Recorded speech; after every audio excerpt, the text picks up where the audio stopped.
রবিবার ভারতের জনতা যুব মোর্চার ডাকে বিক্ষোভ কর্মসূচি হলো বারাসাত স্টেশন থেকে বারাসাত মেডিকেল কলেজ পর্যন্ত। শুধু তাই নয়, মেডিকেল কলেজে কর্মরত সমস্ত মহিলা কর্মচারীদের সুরক্ষার জন্য ডেপুটেশন জমা দেওয়া হয়। হচ্ছে ধর্ষণ, হচ্ছে খুন, মমতার পুলিশ দিচ্ছে গুম, চুরি, ধর্ষণ, গুন্ডারাজ, তৃণমূল বাঙালির সর্বনাশ, বাংলা ও বাঙালির লজ্জা মমতা, এই ধরনের বিভিন্ন উক্তির হুঁশিয়ারি দিয়ে বহু মানুষকে নিয়ে পথে নামে তারা।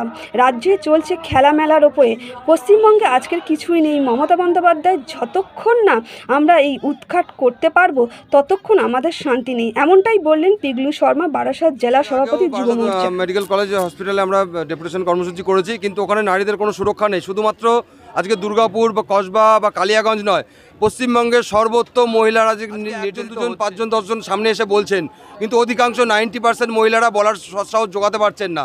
কারণ আজকে যেভাবে মহিলা মুখ্যমন্ত্রীর নেতৃত্বে মহিলাদের কাছে দাবি রাখা হচ্ছে, ধর্ষণ করা হচ্ছে, খুন করা হচ্ছে, এবং ধর্ষণের প্রশাসন বা সাধারণ মানুষকে জানালে মেরে দেওয়া হবে, খুন করে দেওয়া হবে, বাড়ির লোককে মিথ্যা মামলা দেওয়া হবে, যার জন্য অধিকাংশ মহিলারা কিন্তু আজকে সামনে এসে বলতে পারছে না। আজকে প্রত্যেকটা জায়গায়, যে কোনো সরকারি বলুন আর বেসরকারি জায়গায় বলুন, আপনারা খোঁজ নিয়ে দেখুন যে সব জায়গায় আজকে মহিলারা পশ্চিমবঙ্গের সর্বত্র আজকে প্রদেশ বা অন্য প্রদেশ তুলনা টেনে লাভ নেই। পশ্চিমবঙ্গ থেকে সর্বপ্রথম ডাক্তারি পাস করেছিল কাদম্বিনী গাঙ্গুলি। সেই যুগ থেকে আজকের যুগ পর্যন্ত পশ্চিমবঙ্গে মেয়েরা সব থেকে এগিয়ে। আমাদের মধ্যযুগের মতো কথা বলছে মুখ্যমন্ত্রী যে মেয়েরা রাত্রিবেলা বেরোবে না, তাহলে আইটি সেক্টরে কাজ কে করবে? মেয়েরা যদি না বেরোয়, ডাক্তারি কে করবে?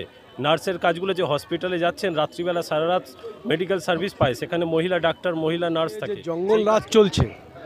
দুর্গাপুরের বেসরকারি মেডিকেল কলেজের এক ছাত্রীকে রাত 8টা বাজে ট্রেনে নিয়ে, যারা তাদের বিরুদ্ধে মুখ্যমন্ত্রী কিছু বলছে না। মুখ্যমন্ত্রী বলছে মেয়েরা রাত্রেবেলা না বেরোনোই ভালো। এরপরে যখন দিনের বেলা ঘটনা এরকম অনেক ঘটেছে, মুখ্যমন্ত্রী বলবে দিনের বেলাও মেয়েরা না বেরোনো ভালো। রাজ্যটার যে রসাতলে গেছে এবং আইন ব্যবস্থা বলে কিছু নেই। ধর্ষণ, যারা ধর্ষণ হচ্ছে তাদের চরিত্র নিয়ে মুখ্যমন্ত্রী টানাটানি করছে, যারা ধর্ষণ করছে তাদেরকে ক্লিন চিট দিচ্ছে।